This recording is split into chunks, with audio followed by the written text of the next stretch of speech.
hadirat, penjelasan dari Buya kita tadi mempertajam, memperdalam. Ya, kalau boleh saya ikut menyimpulkan, ini lebih identik bagaimana sholat kita itu ala salatihim, ya, yang dimaksud Ustadz kita itu ternyata adalah bukan hanya sekedar di atas sholat. Kalau di tafsir, di terjemahan itu diartikan di atas sholat. Nah, tapi definisi secara bahasa Arab ala sholatihim itu ternyata isti'la. Nah, seperti yang dijelaskan Buya kita tadi, berarti segala sesuatu yang terkait dengan sholat ini betul-betul dikuasainya, dikuasai oleh orang yang musallin itu. Nah, kemudian ada pengertian kedua di ayat itu, daimun. Nah, jadi seperti kata Buya kita tadi, Al-Quran ini adalah hudan penjelasan kepada manusia, dan kata Ustadz kita tadi, Al-Quran itu wal jami' wal qalam, ya kan? Nah, istilahnya satu kata ayat Quran itu bisa dijelaskan seluas-luasnya, dan ada ilmu bahasa Arab di situ. Alhamdulillah kita dapat pencerahan pengertian ala salatihim itu berarti seluruh pengertian yang terkait hal-hal teknis juga pelaksanaan sholat betul-betul dikuasainya. Nah, kemudian daimun, ada pengertian kedua yang kita tangkap tadi, atau dawam istilah bahasa Arab yang lainnya, daimun itu bahwa sholat itu dia lakukan terus-menerus. Nah, terus-menerus, ya waktunya, ya seluruh tatib sholat itu betul-betul dia ikuti sesempurna mungkin. Nah, kemudian itu definisi pertama al-musallin. Jadi definisi pertama al-musallin itu adalah orang yang di atas salat, ala salatihim daimun. Kemudian yang kedua adalah dia memelihara, setelah dia terus-menerus, kemudian dia pelihara. Nah, teringat saya kemarin waktu Uda Yasman bertanya ke Ustadz Maskur, pengertian yuhafizun itu ibarat kita punya anak. Yang anak kita ini kalau tidak kita pelihara, nah dia bisa terjadi hal-hal yang membahayakan dirinya. Ya, atau kata ulama baru saya dapat kalau seorang anak tidak dipelihara, tidak dididik oleh orang tuanya, maka akan ada orang lain yang akan mendidiknya. Maka terjadilah hal-hal yang merugikan si anak itu. Nah, yuhafidun yang dimaksud ya kita tadi pun dah kita pahami, ya ibarat kita menjaga anak. Nah, kita tentu betul-betul menyayanginya. Dan memaja seketik langsung awak ubek, ya awak pelihara subsidi nutrisinya, kita pelihara yang mengganggu pikirannya, dan seterusnya. Nah, itu dua definisi yang dijelaskan oleh Buya kita, definisi musallin. Pertama, orang yang daimun, yang dawam. Yang kedua adalah yuhafidun. Nah, mereka itu betul-betul memelihara sholatnya itu. Nah, insya Allah di pertemuan berikutnya akan ada beberapa perilaku lagi yang harus dimiliki seorang muslim, sehingga seperti yang dijelaskan Buya kita tadi, pantaslah orang itu mendapat reward, mendapat ganjaran, ulaika jannatum mukramun. Nah, istilahnya itulah kelompok orang yang akan masuk surga. Nah, kenapa ini agak diperdalam? Nah, tentu karena sholat ini adalah seperti kata Rasulullah, as-salatu imanuddin. Salat itu tiang bangunan, tiang agama. Faqad aqamaha, siapa yang menegakkan salat, faqad ahamaddin. Maka berarti dia menegakkan agama. Begitupun sebaliknya, man tarakaha, siapa yang meninggalkan salat, faqad ahamaddin. Maka sungguh dia itu telah menghancurkan agama ini. Begitupun ya salat di ayat-ayat lain banyak ya dijelaskan Buya kita tadi. Nah, semoga penjelasan salat ini karena inilah yang paling penting ya kan. Minta tolong kita dengan Allah pun melalui salat. Untuk bisa kita tidak masuk ke kemungkaran dan kekejian pun juga dengan salat sebagai protected-nya, sebagai pelindungnya untuk mencegahnya dari hal-hal yang fahsya wa munkar. Nah, jadi itulah kira-kira Uni hadirin hadirat. Nah, mungkin selanjutnya kita bisa buka sesi tanya jawab. Insyaallah Ustaz kita akan menjawab sesuai dengan ya. Ya, kenapa salat itu menjadi sangat penting ya, karena itulah ya, dijelaskan Allah tadi seperti dijelaskan Buya bahwa musallin itulah satu-satunya jalan untuk bisa manusia ini lepas dari keluh kesah. Tapi musallin yang memang seperti yang dijelaskan, seperti yang diinginkan Allah di dalam Quran. Tentu tidak bisa sekedar istilah Buya tadi, sekedar sholat saja. Nah, mudah-mudahan dengan semakin dalamnya pembahasan tentang musallin ini, sebab seperti yang dijelaskan Buya kita juga tadi, ada percakapan nanti di neraka, malakum fi saqar, kenapa kamu? Ini neraka sakar ini itu adalah neraka kelompok khusus gitu, untuk orang yang tidak musallin. Nah, jadi musallin itu pun juga ternyata tidak sekedar mengerjakan salat. Nah, seperti di soal Ma'un yang dijelaskan Buya tadi, malah walaupun dia salat tapi wail, celaka. Ya kan? Karena alladzina hum an salatihim sahun. Karena dari salatnya ada yang bagian-bagian tertentu yang mungkin dia lalaikan. Apakah dia lalai dari waktu, dari wudhu, dari bacaan, dari gerakan, dan seterusnya. Nah, itulah mudah-mudahan dengan makin dalamnya pembahasan kita dengan salat ini, semoga kualitas salat kita, kecintaan kita, dan pengaruh salat kita dari hari ke hari semakin membaik. Nah, untuk selanjutnya dipersilahkan ke Uni, Ete untuk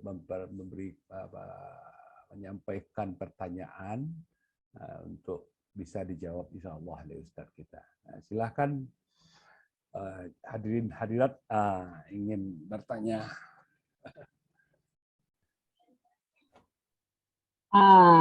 Bolehlah nih si Andi. Silakan ini ya. Andi. Assalamualaikum Pak Ustadz. Waalaikumsalam Bu. Pak Ustadz, sholat itu kan mencegah dari keji dan mungkar. Iya. Iya Pak Ustadz ya. Iya Bu. Nah, tapi ada orang yang melakukan perbuatan yang keji dan mungkar, bahkan memfitnah, yang keji seperti memfitnah mungkin itu Pak Ustadz. Nah, itu batu Pak Ustadz. Aciale Pak Ustadz, boleh dua ya Pak Ustadz? Boleh. Pertanyaannya, bagaimana menimbulkan rasa takut dan cinta kepada Allah dan Rasul? Itu aja Pak Ustadz. Ya Bu. Ya, langsung aja Ustaz Andi. Langsung sama sekali ya. Langsung ya.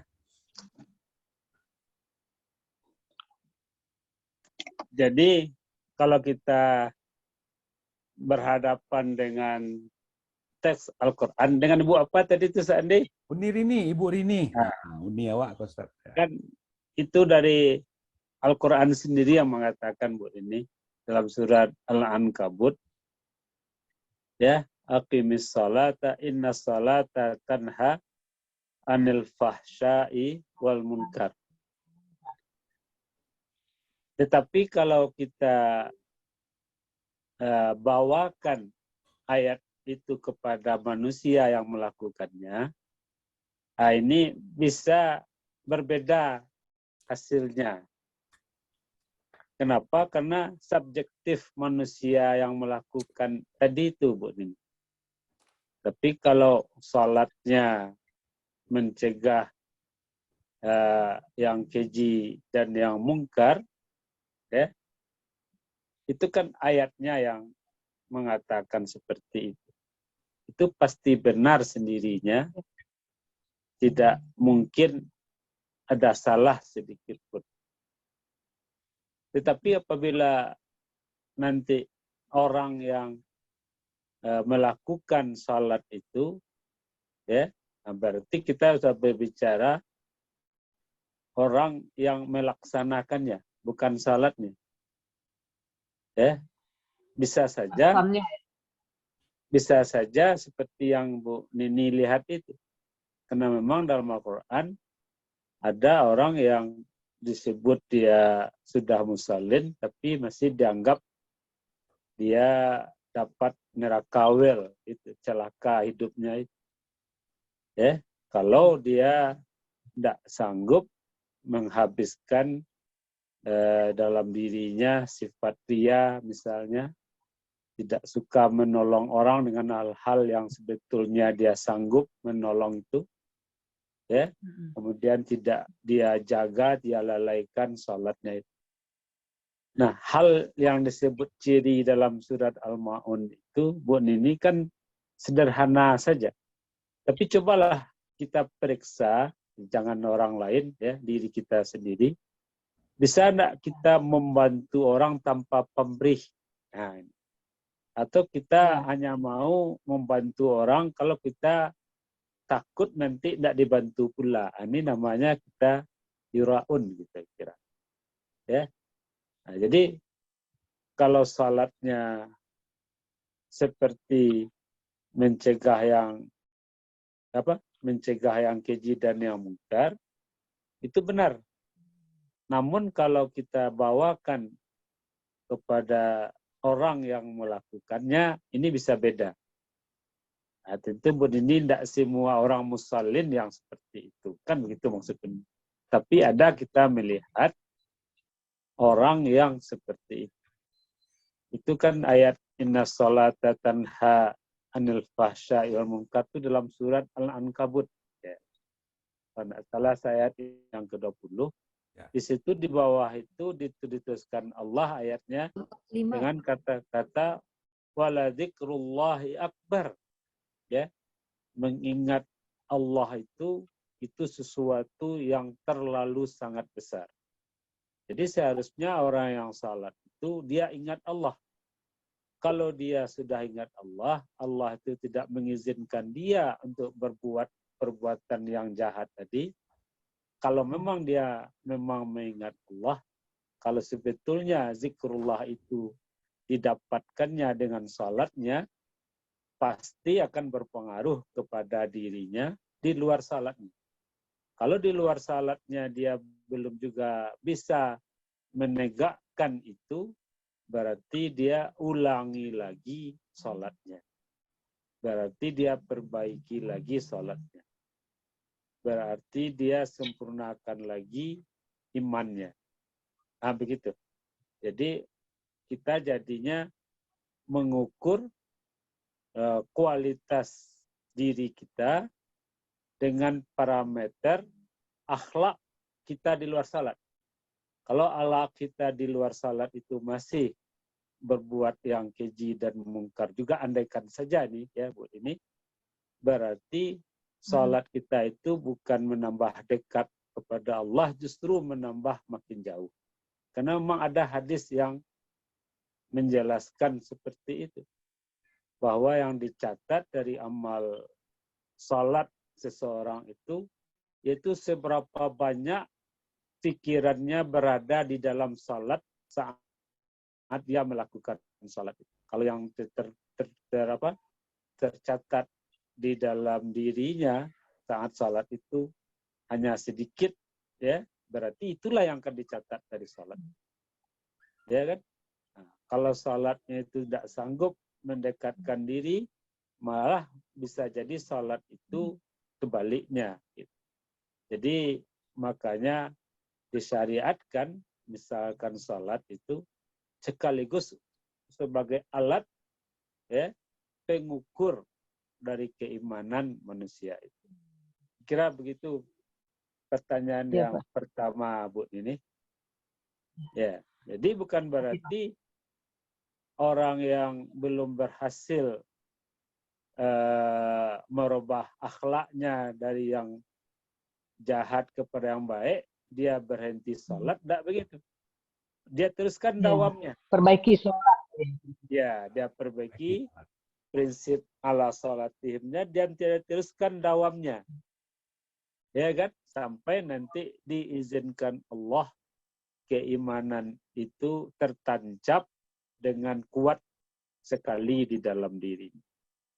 Jadi ada istilah orang, Bu Nini, kalau ingin kita bisa terhubung dengan manusia yang kebetulan dia mungkin penguasa atau presiden, ya, atau apa, kita butuh usaha keras sekali untuk bisa dapat bertemu dan bercakap-cakap itu, tentu lebih-lebih lagi dengan Allah Subhanahu wa Ta'ala. Kalau kita membayangkan hanya dengan usaha kecil saja, asal-asal remeh-temeh saja, lalu kemudian iman kita kepada Allah itu bisa saja hidup, bisa saja kuat, bisa saja zikrullah itu tertanam dengan jelas di dalam diri kita. Itu mustahil, Bu Nini. Ya, ya kan?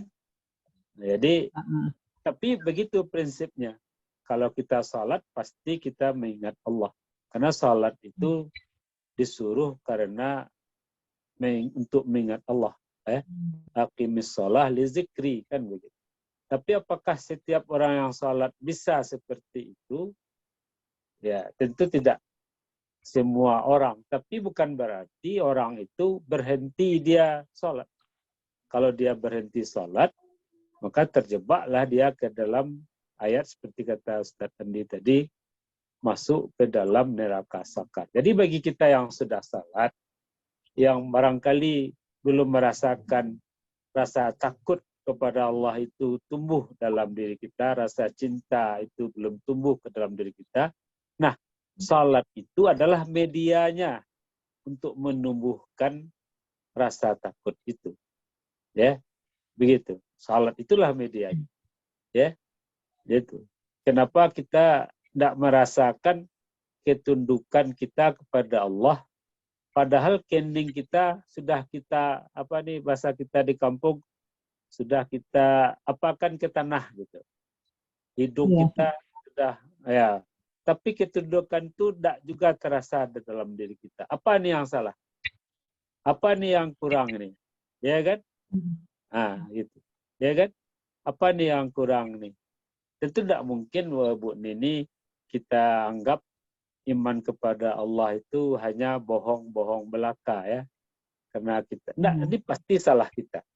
Karena kita selalu mencari salahnya kita, di sanalah terjadi nanti perubahan demi perubahan dalam diri kita. Asal kita jujur, selalu beristighfar kepada Allah, selalu kita bertasbih. Nah, karena rahasia kita bisa dekat kepada Allah itu kan dengan membaca tasbih, dengan mensucikan Allah itu terus-menerus, ya, dengan bertahmid kepada Allah itu, pasti Bu Nini satu saat apa yang kita harapkan itu, yaitu tumbuhnya rasa cinta kepada Allah, rasa takut kepada Allah itu akan datang kepada diri kita. Karena ini keterangan agama, Bu. Ya, ini bukan dari siapa-siapa, ini dari agama.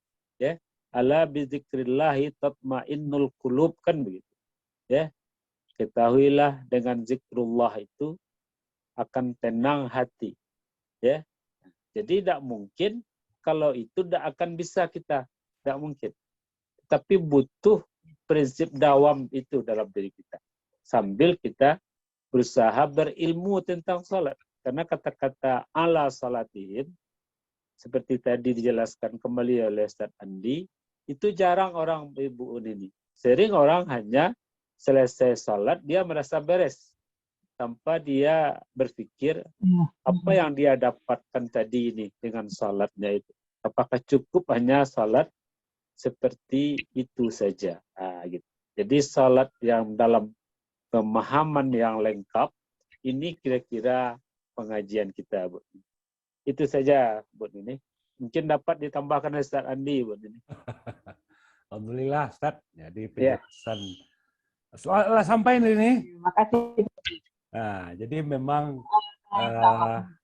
sholat itu sesuatu yang memang kalau kita di posisi al-ma'arij tadi yang dijelaskan Buya kita, kalau kita ala sholatihim berarti mengerti juga, menguasai sebuah hal yang terkait dengan sholat, kemudian daimun ke terus-menerus, kemudian kita pelihara, secara Qur'aninya nggak mungkin terjadi hal yang seperti Uni disampaikan tadi. Nah, jadi karena janji Allah, innama tu'aduna lawaqi', innama tu'aduna lasadiq, kan? Jadi semua yang disampaikan Allah itu udah pasti, tingkat kepastiannya hak. Kan? Nah, jadi alhamdulillah pertanyaan ini pun jadi ilmu untuk kami yang mendengar, kan. Nah, ya silakan yang lain. Ini alhamdulillah, syukur ini ya. Nah. Iya, terima kasih Pak Ustaz. Iya, sama Bu. Aduh, Mbak Vivi. Nah, ya harus acok katanya kan. Cuma ada pertanyaan dari Ambo Cik Ustaz. Dari apa tuh? Iya, Andi. Jadi ada fenomena saat ini, kalau di kampung Ambo di Sungaiang, ibu-ibu atau gadi-gadi itu biasa salat ke masjid, ya kan? Iya. Nah, tapi di Jakarta, di Tampe Ambo di RT Ambo sendiri, ada semacam suasana induk-induk tuh, ibu-ibu tuh kalau pergi ke masjid itu salat sunnah wanita tuh salatnya di rumah, gitu kan? Nah, jadi ibu-ibu aja lebih pilih sholat di rumah, ya kan? Nah, itu mohon penjelasannya, status wanita sholat di masjid ini, ya kan? Nah, ya betul ini itu kan fenomena ini ya. Kalau di kampung biasa kan sholat di rumah, pergi ke masjid, pergi ke surau. Nah, itu kami di rumah di Sungaiang besoknya seperti di Bukit Tinggi pun boleh itu kan. Cuma di Jabodetabek kok nggak lain loh suasananya kan. Itu mohon penjelasan pencerahan dari Ustaz. Ya. Jadi ukuran keselamatan itu kan sebetulnya sangat relatif ya, Ustaz Andi. Ya, Ustaz. Jadi kalau kita sekarang ini dengan keamanan negara yang sudah cukup kondusif ini, ya kan, itu kita mengukur, ya kan, kalau keselamatan kita ke masjid itu perlu didampingi oleh saudara laki-laki, kalau kita misalnya gadis gitu kan, atau oleh suami misalnya, berarti sebaiknya bagi perempuan tetap juga salat di masjid. Gitu. Begitu. Tapi kalau misalnya ini kan, kalau dia salat ke masjid lalu dia sendiri, walaupun dengan temannya sesama gadis, jarak dari rumahnya ke masjid tadi melewati tempat kumpul-kumpul orang laki-laki, warung-warung apa misalnya, yang begitu. Kalau yang seperti itu memang tidak dianjurkan dia salatnya di masjid. Nah, tapi kan kita kalau bisa mensiasati juga bagaimana sampai salat di masjid itu diupayakan sebisa mungkin. Ya. Jadi tak serta-merta kita katakan ibu-ibu itu lebih bagus salatnya di rumah. Karena mengukur keselamatan dan keamanan itu kan bisa kita menilainya secara apa gitu, ya kan? Ya. Nah, kira begitu saya. Ya. Kalau prinsipnya tetap perempuan itu kalau salat lebih bagus di masjid. Ya. Tapi apabila keamanannya, keselamatannya terancam gitu kan, atau bisa terjadi fitnah, tentu lebih bagus di rumah. Tapi kan zaman sekarang kan bisa kita siasati. Gitu. Kita kan ada kendaraan misalnya, bisa didampingi suami, saudara, misalnya begitu. Ya kira begitu, Ustaz. Ya. Syukur, Ustaz. Mungkin ada dari lain ini. Mbak Vivi. Assalamualaikum Pak Ustadz. Waalaikumsalam, Bu. Ambo ingin tanya Pak Ustadz. Ya. Apakah ada sunatnya untuk salat sunat rawatib pindah dari saf waktu kita sholat berjemaah? Karena saya itu gitu. Apa ada sunatnya itu? Oh iya. Ya, dengan Ibu apa ini? Ibu Vivi ya? Bu Ii. Oh, ini di Padang nih. Ibu Ismiat. Ya. Ibu I tanya Andi, apa memang ada sunnahnya setelah salat jamaah kita mau salat sunat pindah saf gitu kan Bu I? Iya. Kalau itu memang ada sunnahnya, itu hadis riwayat Imam Baihaqi ya, Bu I. Ya. Jadi memang ada sunnahnya ya. Tapi kan kalau bisa kita lakukan seperti itu, ya dengan sengaja mengikut sunnah, tentu lebih baik. Gitu. Ya. Jadi memang ada sunnahnya, kita pindah gitu kan. Ya. Pindah tempat sholat Ustaz ya, setelah sholat jamaah ya. Betulnya itu Bu Ii ada filosofisnya tuh Bu Ii. Ya.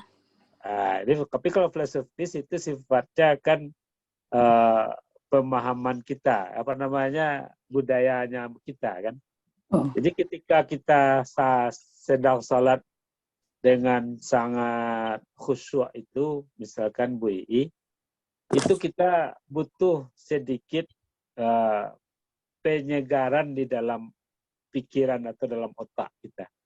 Dengan kita pindah tempat beberapa langkah tadi, itu kekakuan berpikir kita itu agak rileks sedikit. Nah, itu hikmahnya.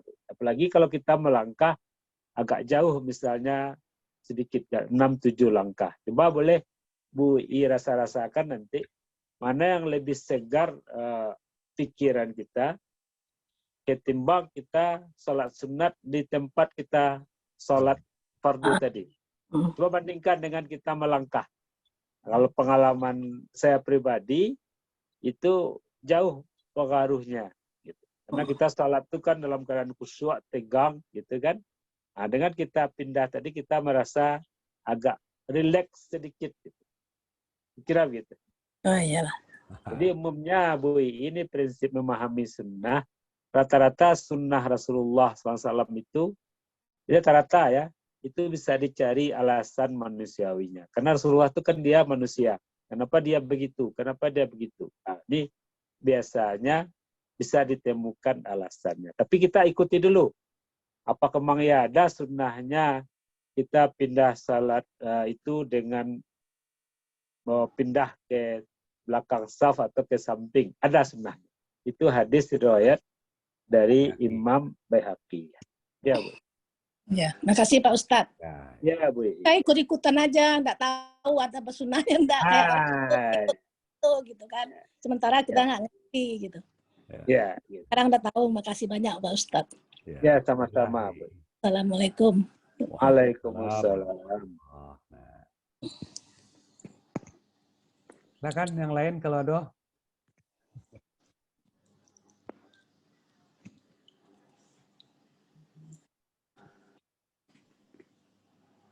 Jadi pertanyaan ini tadi nih Rini, mungkin izin Ustaz tambah jelasnya sedikit kan tambah Ya, ya, Jadi dengan awak memahami ikut dikerjakan Rasulullah seperti ayat Allah in kuntum tuhibbunallah fattabi'uni ya Ustaz ya.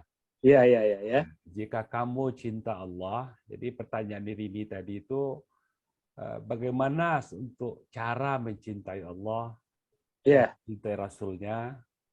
Nah, di dalam Quran di surah Ali Imran disampaikan in kuntum tuhibbunallah fattabi'uni. Disuruh Rasulullah ini menyampaikan kepada orang beriman, kalau kamu cinta Allah, ikutilah kami. Nah, ya, ini dengan pertanyaan ini tadi itu dikerjakan oleh Rasulullah. Jadi awak bukti kecintaan ke Nabi akan meningkat. Berarti karena Nabi mengerjakan, awak pun mengerjakan. Kan begitu Ustaz ya?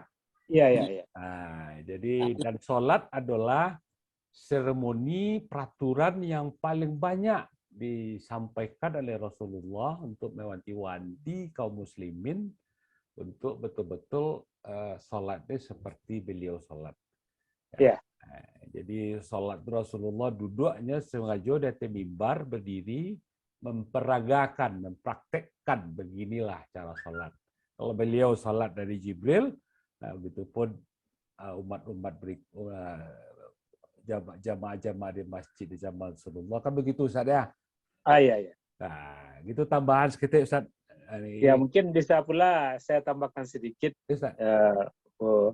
Tadi kan Bu Nini bertanya bagaimana Mencintai cara Allah dan Rasulnya. ya mencapai rasa takut kepada Allah itu. Itu kan yang ditanyakan Bu Nini itu rata-rata pertanyaan semua kita juga. Ya. Semua orang ingin merasakan manisnya iman itu. Dia ingin merasa hidupnya dikontrol oleh imannya itu. Dia ingin merasakan pengawasan dari Allah itu kepada dirinya. Kan dia begitu kan Bu Nini. Itu yang dimaksud ya dengan kata-kata ad-dawam itu, daimun itu. Jadi kita buat perbandingannya Bu Nini. Apabila sesuatu kita lakukan berkepanjangan terus-menerus dengan secara disiplin, itu taubahnya seperti kita sama tahu nih kan Bu Nini, kalau air itu dia menetes terus-menerus dengan ukuran yang sama, itu seberapa pun kerasnya batu pasti ada bekasnya. Begitu pula salat itu Bu Nini. Seberapapun susahnya kita merasakan kehadiran iman itu di dalam diri kita, itu pasti tebus suatu kali. Asalkan salatnya benar-benar ala salatihim tadi, seperti kata Andi tadi, kita ilmui, kita amalkan sesuai dengan itu, dan mudah bagi kita, tidak susah bagi kita, ya kan, melaksanakannya dan dawam. Nah, sama dengan tadi itu, kalau seberapa kerasnya batu, kalau air itu menetes terus-menerus pasti tembus dan ada bekas. Apakah memang mudah terhubung kepada Allah? Itu siapa yang bilang mudah buat ini?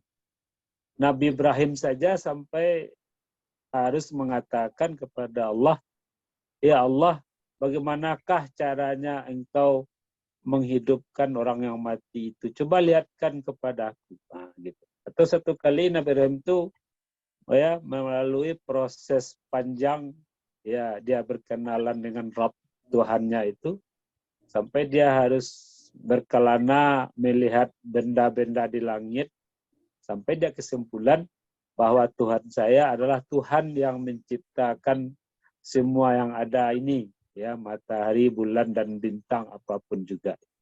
Barulah terhubung setelah itu Nabi Ibrahim dengan Allah, Rabb-nya, Rabbul Alamin itu. Begitu juga kita Bu Nini. Jadi kalau kita ingin mengingat Allah, langsung saja connect. Nah, kalau gitu gampang sekali beriman Bu Nini. Ya kan? Gitu. Ya kan? Kita ingin merasa takut kepada Allah, lalu tiba-tiba datang saja. Oh, kalau seperti itu gampang sekali, kan tidak mungkin. Nah, makanya kalau orang tuh tahu dia menghargai salatnya, ya kan, maka hal yang seperti itu dapat ya olehnya gitu. Nah, itulah kira-kira. Jadi kalau kita sadari salat itu untuk mengingat Allah, lalu dalam salat itu kita berusaha jadinya untuk khusyuk. Karena ini salat ini untuk mengingat Allah. Mana mungkin kita mengingat Allah kalau kondisi kita itu tidak khusyuk, kan tidak mungkin. Kayak kita di depan Jokowi juga, kita tidak khusyuk di depan dia, kan tidak mungkin. Akhirnya begitu, Pak. Ya, jadi benar-benar salat ini adalah awal segala-galanya. Sebagaimana juga salat ini kata Rasulullah akhir pula segala-galanya. Karena kan kita sama tahu hadis itu kan yang pertama nanti dihisab adalah salat. Kalau salatnya dipandang baik, baiklah jadinya semua amalnya. Kalau salatnya dipandang jelek, rusak, maka amal yang lain juga dianggap tidak jelek juga. Walaupun dia tetap beramal, tapi tidak dipandang baik. Nah, gitu. Kan kita sama tahu kan, inna awala ma yuhasabul mar'u yaumal qiyamah as-shalah. Wa iza saluhat saluhal kullu, wa iza fasadat fasadat kullu. Dikira begitu. Jadi kita tahu salat itu samping ibadah juga sebagai metoda dari Allah Subhanahu wa taala untuk memperbaiki kualitas kehidupan kita. Kira begitu. Pak Ustadz, mau Ya. tanya itu sekete daimun sama dawam itu sama enggak Pak Ustadz? Oh ya, itu sama Bu Nini. Sama Bu. Sama artinya ya Pak? Iya sama. Apa mungkin Sama. bisa dijelaskan Pak Ustadz, maksudnya Bahasa dawam Arab, Pak. itu Iya sama, artinya sama tuh. Dawam sama daimun itu sama. Jadi dalam bahasa Arab kata-kata itu kan bisa berubah dari waw dawam berubah menjadi hamzah daimun. Nah gitu. Ya. Kan kalau dawam dengan waw, lalu nanti berubah isim fa'il, waw tadi jadi hamzah karena dia terletak sesudah alif tambahan. Ini ilmu saraf namanya nih. Jadi artinya sama. sama ya. Sama artinya. Artinya seperti mendarah daging gitu Pak Ustadz. Iya, seperti mendarah daging gitu. Seperti kata saya tadi, Bu, ibarat kita mau menembus sesuatu misi yang sangat sulit, kita sadar misi itu harus kita capai dalam hidup kita, maka kita konsisten terus-menerus sampai nanti izin Allah kapan dibukakannya hijab itu kepada kita. Kira begitu lah, Bu.